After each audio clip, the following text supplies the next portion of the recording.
Charlotte, NC, NASCAR has filed a new lawsuit in court, claiming that Michael Jordan is fighting for a permanent charter that no other team currently holds.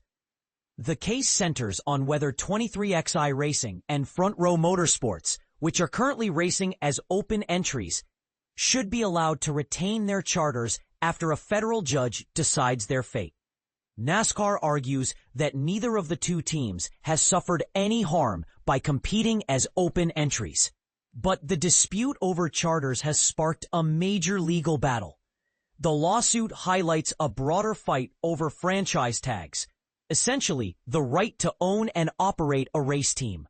23XI, owned by retired Basketball Hall of Famer Michael Jordan and Daytona 500 winner Denny Hamlin, and Front Row, led by entrepreneur Bob Jenkins, are among the only two teams out of 15 that didn't sign extensions for new charter agreements. Despite negotiations lasting over 2 years, NASCAR refused to extend the current deal, offering a final offer through 2031. 23XI and Front Row secured a temporary injunction in December, allowing them to be recognized as chartered teams until a trial date in late December. However, the injunction was later overturned, and U.S. District Judge Kenneth Bell will rule on the matter in early August.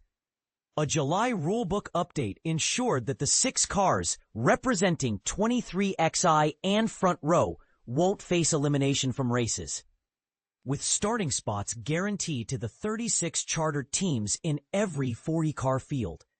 NASCAR claims that Jordan's lawsuit aims to secure a permanent charter, arguing that the teams have no legitimate claim to the status. Both 23XI and Front Row insist they will continue racing as open teams, even if that means forfeiting the same financial rewards as chartered teams. NASCAR counters that when the two organizations failed to sign extensions, they lost all rights to charters, and the sanctioning body should have the freedom to move them. In it, the lawsuit also claims that teams ignored the 2025 charter's text during negotiations, focusing instead on a misinterpreted clause about 0 wins. The case has become a lightning rod for debate. Is NASCAR's approach fair? Are the team's choices valid?